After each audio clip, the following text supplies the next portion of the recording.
Welcome to the Game Sense Football Podcast. My name is Ewan, and with me, as usual, is Nas. Hello.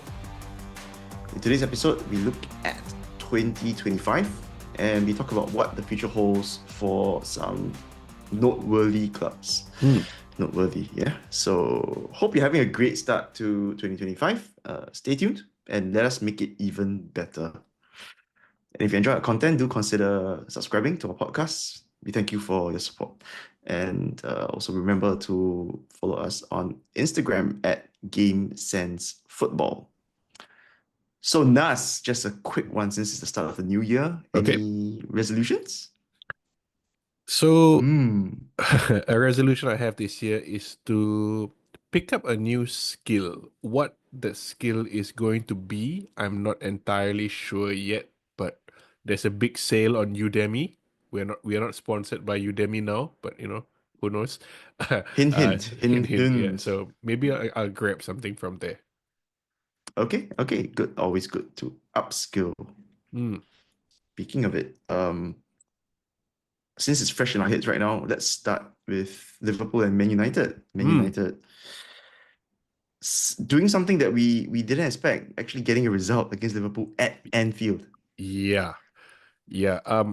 A lot of our fellow United supporters before the game were not very confident.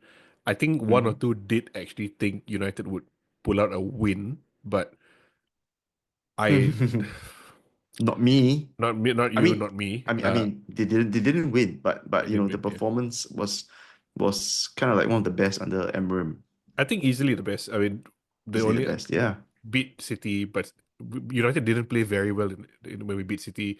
We smashed Everton, but Everton were shit. But yesterday, less than 24 hours ago against Liverpool, Yep. if United had been playing like this, and it's not a case of the system clicking, it's just the players fighting and just giving a shit, right? And United would be in a much better position.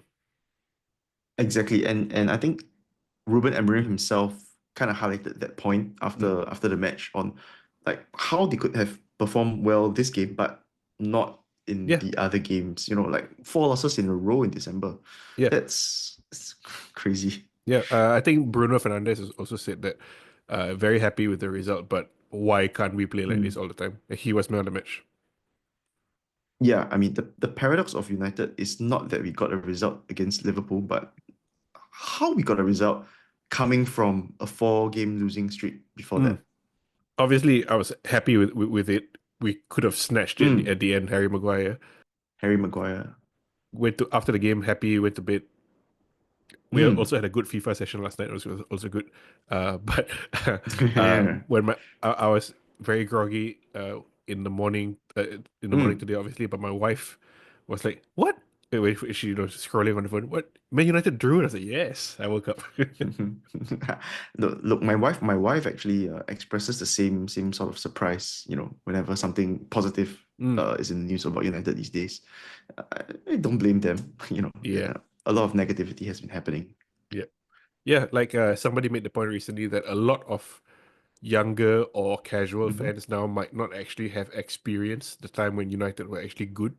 So days like Yeah, this is they're few and far between, and like you said, it wasn't even a win yet. yeah, it wasn't even a win. But I think if the team can kind of build on that performance, I think. Do you think 2025 will be something to kind of be positive about? Do you think? I think so. There's It's hard still to say when it comes to United. there's still obvious gaps in the team. They need a good attacking, at least one good attacking wing back, because Dalo and Yep. Mazraoui are both better defending than going forward. No fit left wing back, basically.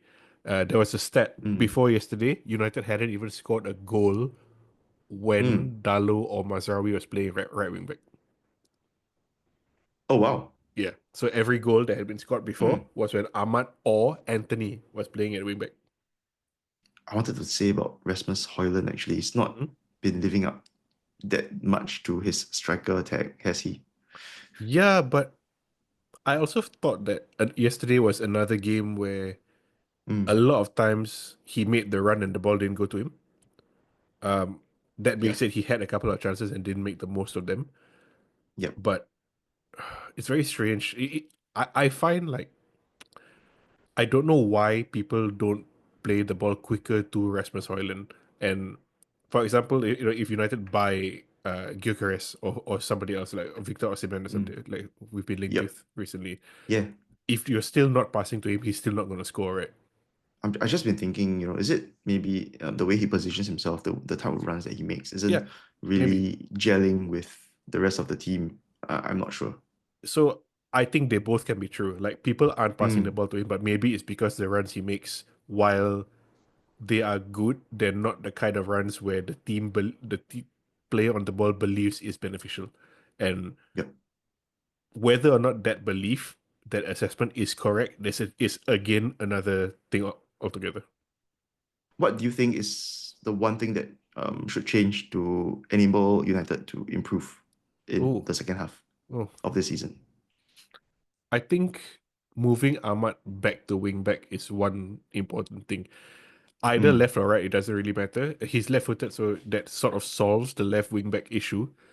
mhm. Uh, so is Anthony. But for whatever reason, putting Ahmad at wing back makes the rest of the team play better, even though he scored important goals against City and Liverpool playing Mm. further up.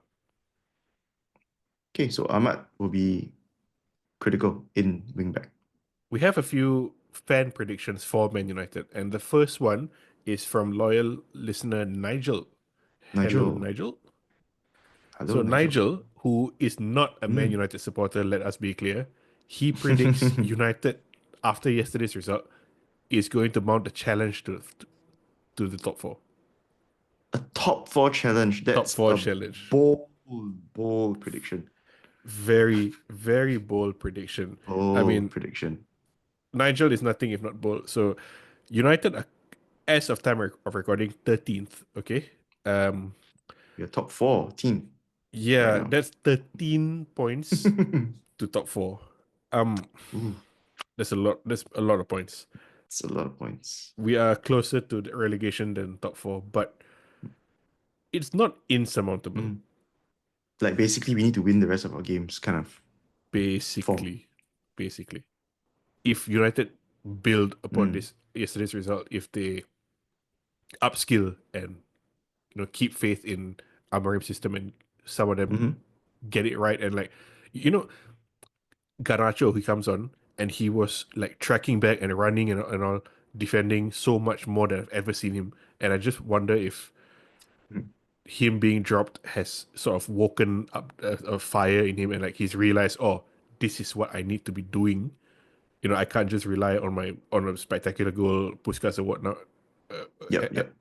every few months. So that would be a huge weapon and option for Ten Hag. And if everybody else, if Bruno plays like this, doesn't get sent off, Ugarte and Meno, if they don't use Casemiro and Christian Eriksen, if the wing backs attack, Mm. if the defenders play well, if Onana doesn't make stupid mistakes, there's every chance United finish top eight at least. I think top eight, top seven is still realistic in terms of our fight till the end Mm. of the season. Top four seems way beyond us. I would say Way that beyond us. top four for Champions League, right? But it's more likely to qualify for the Champions League by winning the Europa League than getting top four. Okay, think that's enough of United for Hmm. now. And on to Liverpool. Yeah. So obviously Mm. Liverpool drew against United. Everyone predicted that they would smash United. I actually told my Mm-hmm. wife that if Liverpool scored 3 goals before halftime, I would go to sleep. So I'm glad that didn't happen. But there Mm. weren't 3 goals, but there are three Liverpool players whose names are constantly in the headlines. Now we've spoken about them. They Yep, yep. are Mo Salah, Virgil van Dijk, and Trent Alexander-Arnold. Those are the three highest profile players at Liverpool, Mm-hmm. maybe even the world, whose contracts are actually expiring in less than 6 months as we record. Yep. And we've seen Trent perform badly against United So badly. just after he was approached by Real Madrid. Yeah. Jamie Carragher, former Liverpool defender, believes that there is no way that Trent Alexander-Arnold's camp, his advisors, his agent, his family didn't know that Real Madrid were going to bid for him. So the excuse that the bid made him lose focus or something is not relevant. I'm not Hmm. sure I agree with it, but in this day and age, clubs don't just bid for nothing, right? Like by the time the official bid comes in, the official bid that you and I hear about, the club has made unofficial advances to the player already. There have been conversations. Yeah, I believe that, probably when the report came out about the approach, it had already been in discussion with his camp for a little while. Hmm. And even though, it's not like the bid itself causing the distraction, but I think it probably had reached a point where Trent, in his head would might have thought that um it is probably, going to be the time that he might actually leave Liverpool, and that can be a distraction as well. So, in the spirit of 2025 predictions, do you Mm. think Trent will leave Liverpool Yes. to Real Madrid? Yes. Will he leave like in this window in January for a cut price fee, or at the end of the season for free, or will he sign the contract and then leave so Liverpool get a fee? The third is probably impossible at this Okay. stage, I think. Mm. Most likely, I think he'll leave at the end of the season For free for free. to Yeah. Real. Yeah. Because I think Real Madrid would want that, Mm. as well as, of course, um, Trent can get a lot more money Yes. if that happens. Yeah. And on Liverpool's end, even though they don't get anything from him, they probably wouldn't want to lose him mid-season. Mm. Although, it's more complicated than just that, right? Yeah. If he stays, of course, his head wouldn't really be in it anymore. Yeah. So, who knows? Maybe Liverpool want to get rid of him as soon as possible. Mm. It's also possible. Yeah. One thing though, like you said, Liverpool would lose him for free, but the Mm. thing a lot of people seem to forget is Liverpool got him for free as well. So they wouldn't really be losing anything, if you know what I'm saying. Yeah. I get it. I get it. I don't think they'll be thinking that way though. Yeah. It's not like it's not like Paul Pogba who left United on a free, came back for a world record fee and left on a free again. I mean, of course, but Yeah. I don't think as a business you wouldn't be thinking, oh, we got it for free, so we can find plan for free. I mean, yeah, but ideally they get some money back as well. Sure, of course. So okay, we think Trent goes to Real at the end of the season for free. What about Van Do you think Dijk? so too? Do you I think think so so. too? I think so. You think so? Yeah. What about Van Mm. Dijk? Staying, Virgil van Dijk. I think he'll stay Liverpool captain, staying. stay another couple of years, and He's then go. Yeah. I mean, it looked for a while, under Klopp, at least, that Mm, his career was kind of waning, but he's back to being one of the key players for the team again. So I think easily, I think he can still stay for at least another 1, 2 years. yeah, I think so. I think he's not gonna go to another top European club after this, but he'll stay, Mhm. and where he goes after it could be MLS, could be I don't see him going to Saudi, but especially if he's staying another couple of years, I think the Saudi bubble will burst by then.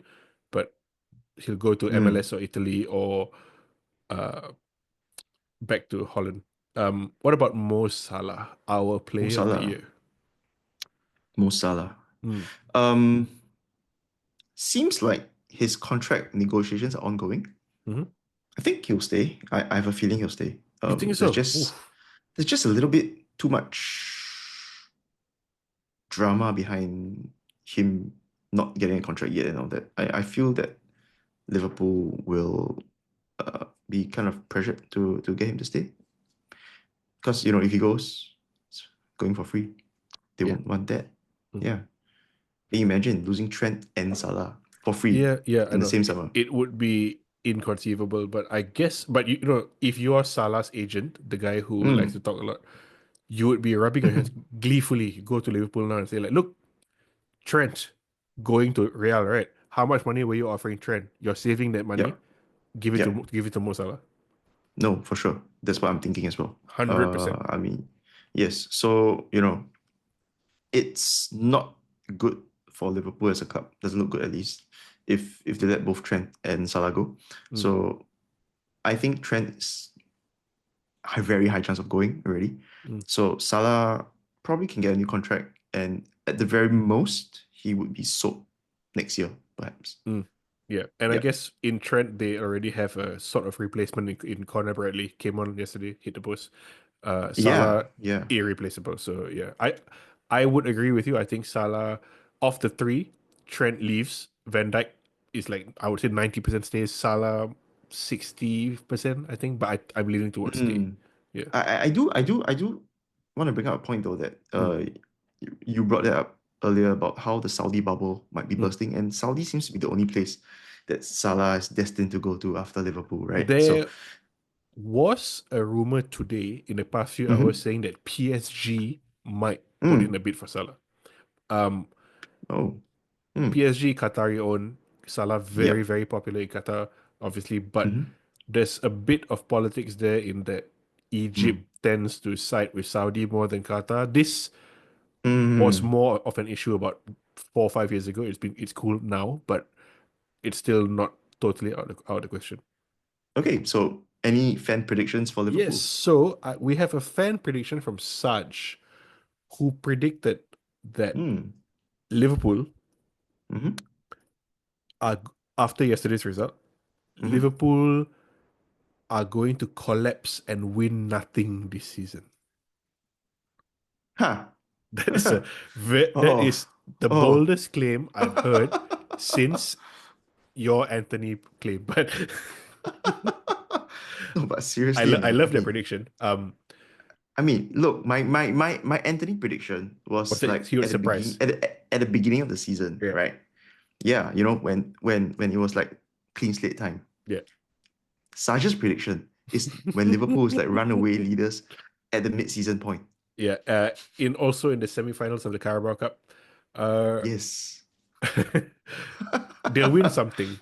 I think a lot of Liverpool fans predicting they'll win at least two things.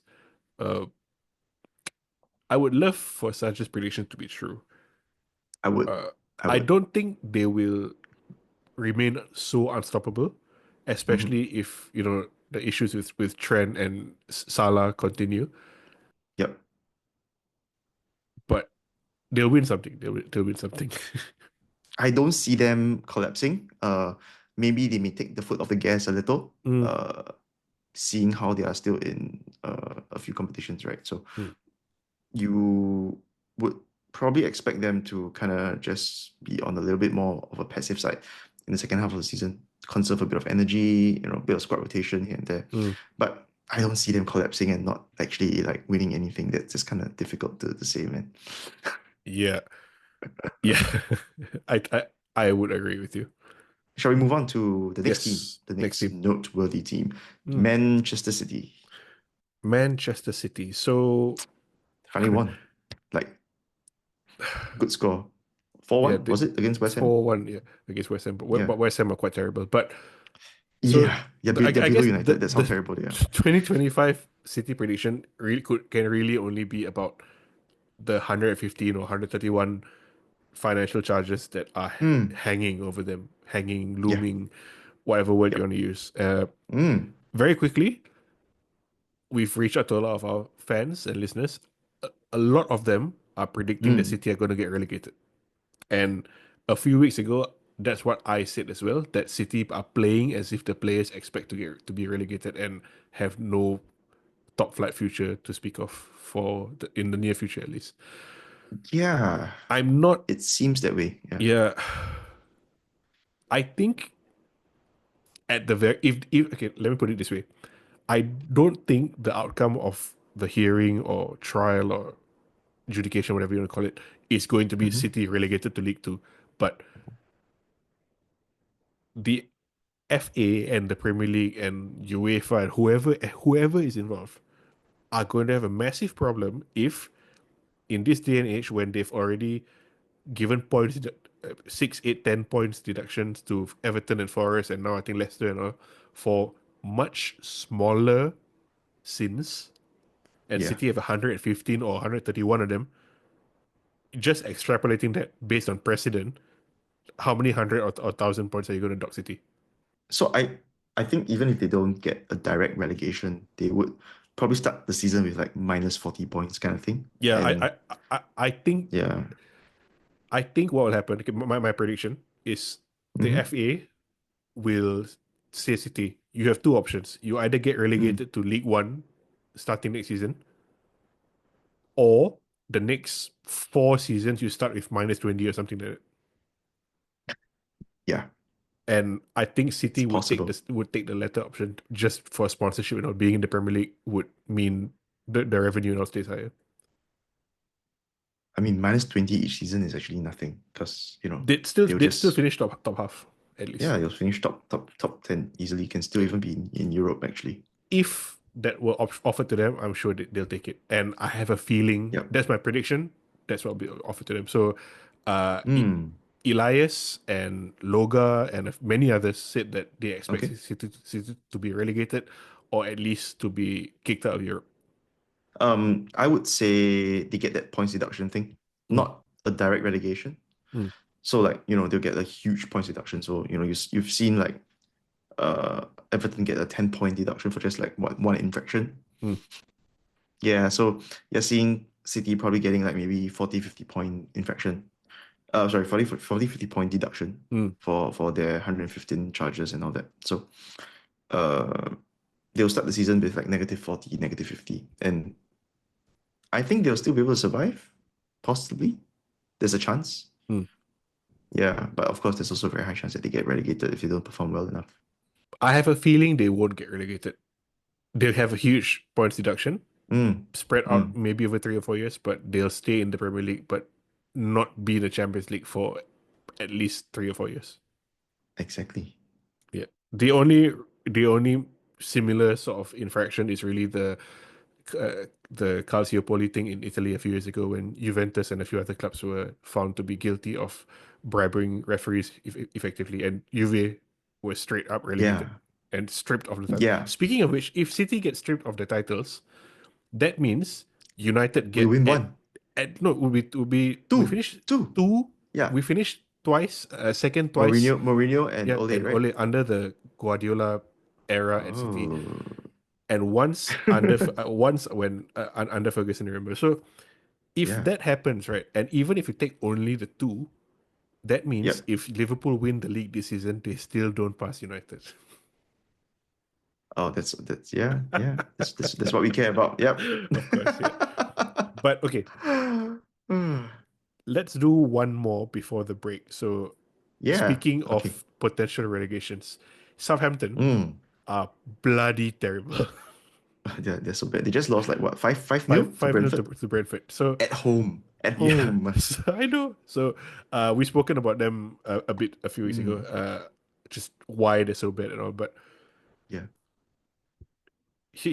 so my question to you: will Southampton be the worst ever Premier League side compared to the Derby County team to 10 points, 2008, right? who they would had 12, I think. 12 points. 12 Yeah, points? Really? Oh, okay. yeah. Will they be worse than Derby County? Hard to be worse, but also possible. They have like what, 6 points now, right? Southampton have 6 points. 6 points. Derby County at this point Mm-hmm. in that season had more points than Southampton. Ooh. Yeah, yeah. So it's a very difficult record to break, but Southampton are on the verge, are on track to beat it. I sort of want them to be the worst, but I have a feeling that they'll get a few points. They're still definitely going down, but they're not going to be the Mm. worst, I think. Well, for their sake, I hope not. Yeah, I mean they're still doomed. They are doomed. Just a case of how doomed they are. 100% doomed. Yeah, Yes. maybe they'll join City in the championship. Yes, okay. Yeah. No. City will be in League One. Oh, yeah. Okay. Yes. So on that, a little negative note, we're going for a break right now. When we come back, winners and losers for this week. So stay tuned. Hey, welcome back. And now, winners and losers for this week. Who do you have, Nas? Right. So the obvious one would be Ahmad Mm, Diallo, but that's okay. not who I'm gonna pick. So Okay. originally I had wanted to Mm-hmm. go with Atletico Madrid, who actually have won the last 13 games in all competitions. Uh, Ooh. this includes games against Barca and PSG, and they're currently 2 points behind Real Madrid in the Mm. in La Liga with a game in hand. So 13 straight, yeah. Ew. But Is Julian Alvarez the yes, reason? Julian Alvarez has played, I think, the fourth most minutes in the team behind. So Jan Oblak, the keeper, Antoine Griezmann, Mm. Mm-hmm. Jimenez, the centre back, and then it's Julian Alvarez in terms of minutes played. Wow. That was my pick originally until I saw something else. So Oh, so many things. over the weekend was the Rome derby, Rome and derby. Roma beat Lazio 2-0, two goals in the first Mm-hmm. 15 minutes. That's the first time that's happened. That's only the second time it's happened in the past like 60 years, apparently. But the Mm. winner in that game, aside from Roma itself, obviously, is the Roma manager, Claudio Ranieri. Ranieri. Wow. Claudio Ranieri, Roma. Retiring end of this season or something, right? Yeah, I mean, we've heard that before, but Claudio Ranieri has won, has had four Mm-hmm. derbies against Lazio and Mm-hmm. won all four. And he's the first manager in Serie A history ever to do that. Ranieri's your winner. Hmm. Well, I've got a winner in a strange way. Okay. Um, Leo Messi this week. Okay. He won the Presidential Medal of Freedom Hmm. in the US. Oh, in the US. Bes- yes, bestowed upon by President Joe Biden. Of course, he's not the only winner. There's a group Hmm. of winners. Magic Johnson, I believe, is one of the winners as well this year. Okay. But so the first thing that came to my mind was, isn't this like an American thing? It's Hmm. like the guy's not American. Yeah. It's like, and like what is he winning for playing football there or something? Hmm.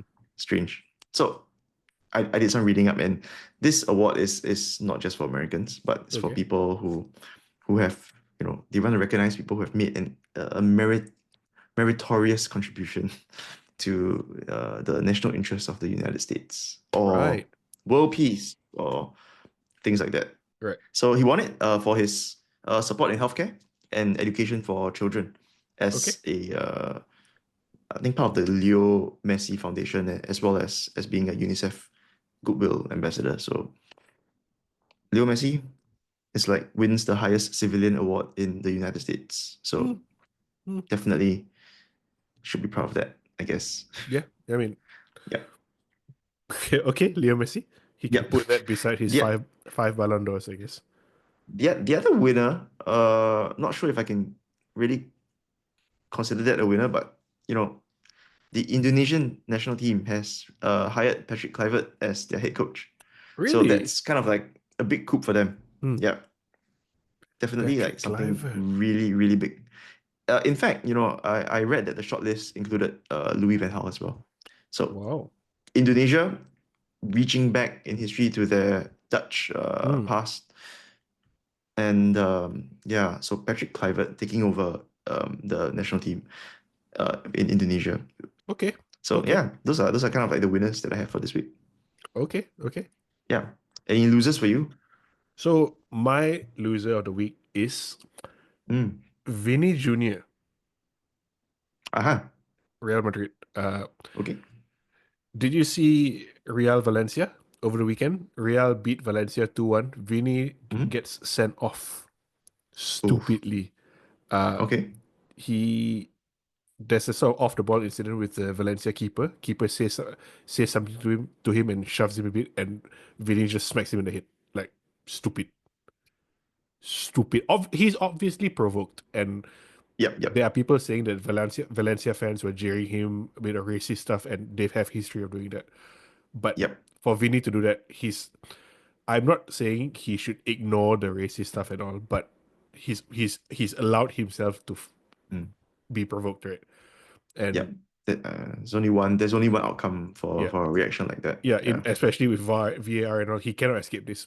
He gets sent off, and then he tries to like protest and goes at the ref. Ooh. Yeah, and he had Oof, like oof. Rudiger has to hold him back and basically drag him off the field. Best part of this incident is actually during the whole drama with the ref, Jude Bellingham, who Mm-hmm. also misses a penalty in this game, he Mm-hmm. then goes to the Valencia keeper, and it looks like he's asking the Valencia keeper for his water bottle, to share water, right?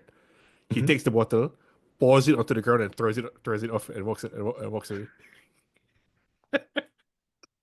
Amazing. Ah, Uh, I mean, Real yeah, Madrid this year has reached peak I childishness, know, I know, I know. So right? yeah, because I did also mention that Real were my losers of the year for being so petty, right? So this is Petty. just another one. Yeah.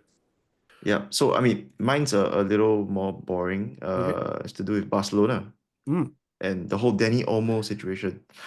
So, Yes. of course, the losers here, I mean, have to feel for them would be Dani Olmo and Paul Victor, Mm. who signed for Barca and can't play.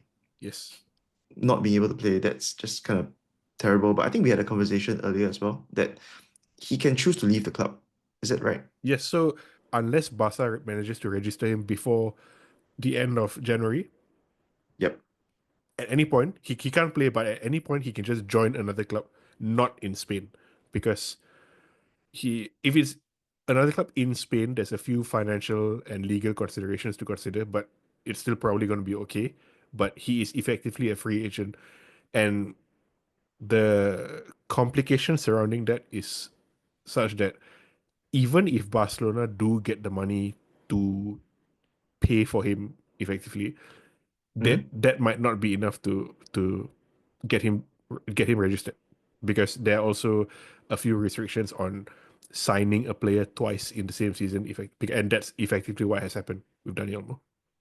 Yep, yep. So, effectively that also puts Barca as being a loser Yes. here as well this week. Seems like Laporta Mm. is running out of levers to pull. Yeah, because the last one, not the latest one that they're trying to say is that will cover Dani Olmo's salary, is that they're selling VIP boxes in a stadium that hasn't even been constructed yet. They've already basically sold their TV rights for the next 25 or 35 years to Yep. a third party company anyway. So basically, their TV revenue for the next few decades is going to be Mm, significantly less already. So yep. they're in a big hole now. Barca definitely in a very loserish position. Hmm. Uh, and along with them, Dani Olmo and Paul Victor as well. Sad. I Yeah. mean, we could sign Dani Olmo, man. I mean, Yeah. Okay. So he didn't play that's to actually United. a very convenient segue into the next bit of our predictions Mm, chat. So transfers. transfers in 2025, be it January or summer, let's have some predictions, okay? Mm. Either predict who goes where, predict some sort of transfer trend, predict what you hope, what you want to see. And let's start with Dani Olmo. What happens to Dani Yeah. Olmo? I don't think there's a way that Dani Olmo's going to be staying in Barcelona. Mm, Doesn't it looks? I mean, the longer this drags on, it looks increasingly unlikely that he'll stay. mm. A few couple of weeks ago, I said maybe they'll do Pep Guardiola a favor and loan him to City with a fee. Hmm. So City get a new attacker, Barca get some money, Dani Olmo goes back to Barca after 6 months. I've Yep. recently discovered that's not possible, Yeah. because for that to happen, he must still be registered to Barcelona, and that's yeah. Yeah. So I think Dani Olmo could sign for a club like City easily. Mm. Um, yeah, he's he's probably has had my errors. Um, I would want him to sign for United, but He would be don't so think he's good. going to. He'd be so Don't think he's good going to. beside Bruno behind one forward. Exactly. Yeah, he'll be like one of the two like attacking mids. Mm. Yeah. So you, Yeah. you think City, but you think City like in January, or you think he'll have 6 months sitting not even on the bench and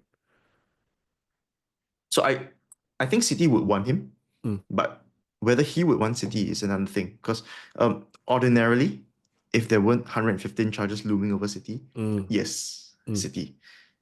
If I were Dani Olmo, I would be kind of a bit burnt from joining a club that's in dire straits, right?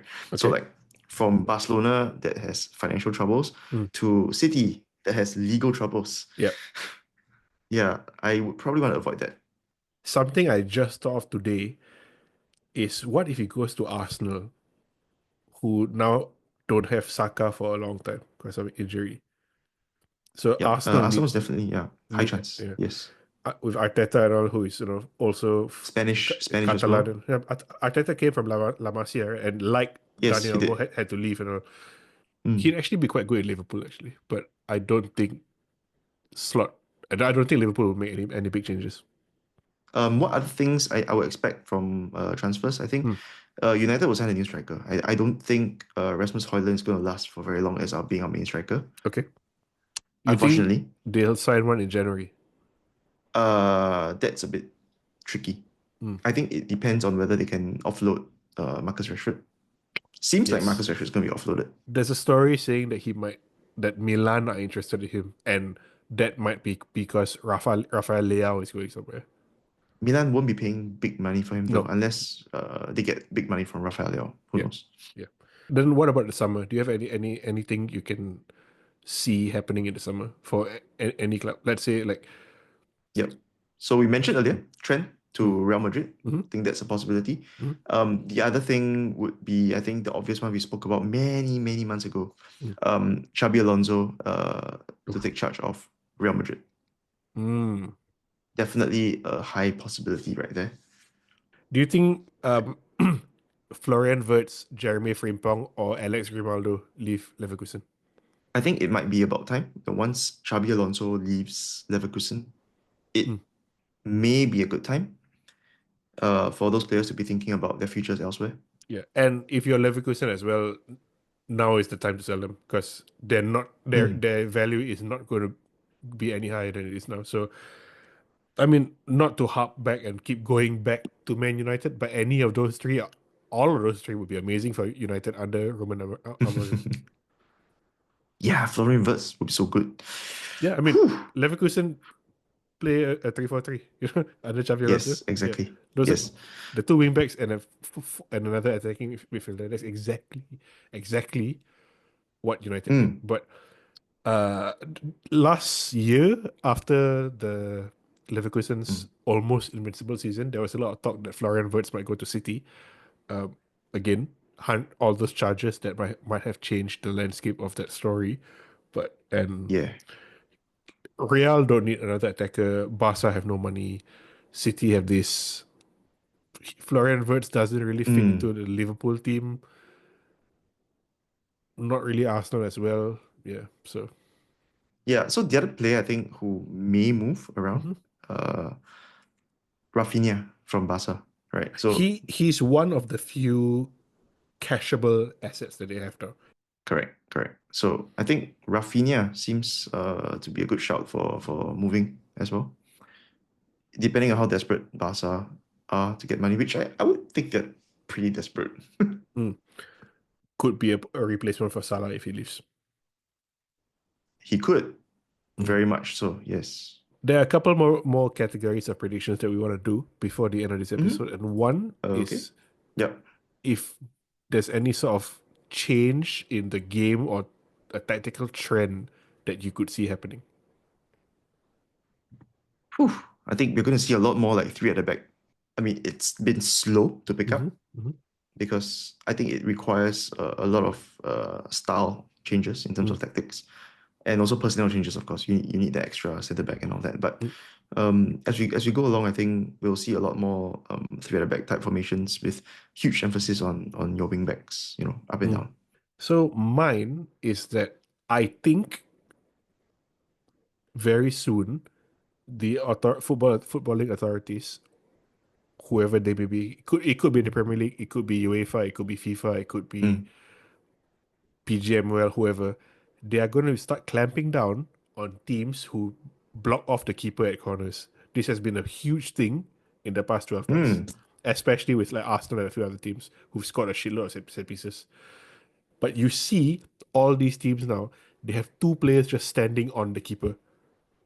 not letting him move. One in front, one behind. Yeah. Yeah, boxing the keeper, and they can argue, we're not touching the keeper, but you are definitely 1,000,000% obstructing him, and I don't understand how Yep.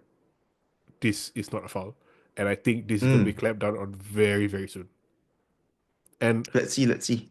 like in the interim, before it's clamped down, I have a feeling that some teams are going to look for weird ways to combat this. Like when Monaco played Arsenal in the Champions League a few weeks ago, what they did was when Arsenal had a corner, Monaco left half their team on the halfway line to attack. And Mm. so this forced Arsenal to go and mark them in case the corner was delivered badly and there's a counter, right? And so Arsenal Yep. didn't have enough players to box the keeper. Yeah. Obviously, Arsenal could have just said, screw it, we're going to box the keeper anyway, and they might have scored, but they didn't. Let's see. Just don't want us to be conceding Olympico Again, goals yeah. anymore. Yeah. I wonder if a team has conceded 3 in a season before because we're on 2. Round two. Yeah. Yeah. So far we win. One last bold prediction about football in 2025. You see the resurgence of Anthony. I mean, earlier I did say that prior to the Liverpool game, United have only scored under Amorim if either Ahmad or Anthony play as wingbacks. And honestly, I don't really know why he hasn't put Anthony as left wing back. It's a Yeah. starting left wing back in some games. Yeah, I genuinely believe that Anthony can actually succeed as a wingback. Mm. If he puts his head to it and he doesn't do stupid things, right? Yeah. Like if he can be a bit more mature in the way he plays, I think he can do very well at wingback. I think he should at least be tried starting at left wing back. It cannot be worse Yep. than Tyrell Malacia, who has been terrible. He looks like he's forgotten how to play football. Yeah, yeah. I mean, he looks like he hasn't played football, which I mean, in truth, he hasn't, right? Yeah. But he looks like he forgot. Yeah, right. Put Anthony there. What's your prediction? Harry Kane related? Yes. So earlier I said Harry Kane. I predict before end of the season, Harry Kane will not be first choice striker for Bayern or England. It's really kind of happening for England. Yeah. In a way. I mean, the transition is happening. Yes. So I think Kane will start for Thomas Tuchel's first game if he's fit, but he's not going to be the starting striker for long. I think the only thing is, so Ollie Watkins hasn't had a great season, but Dominic Solanke, who I predicted would flop, has been quite good. So Yeah, yeah. he has. So I think that someone like a Dominic Solanke, or even, I don't know, would he go like the Real route and like Real last season and have Jude Bellingham as a central attacker? Yeah, maybe. Who Yeah. knows? So that's my prediction. Okay. Harry Kane will be dropped. And probably that's the decline of Harry Kane. Yeah, like the Harry Kane era is over. Who is England's new captain? Alright. I'm not sure, but yeah, that's my prediction. Okay, all right. Bold, bold. Let's see. Let's see how it goes. Okay, so hope you like today's episode. If you have any comments, do leave them in the comment box below, on top, wherever. And do subscribe. And also remember to follow us on Instagram at Game Sense Football. So till next time, see ya.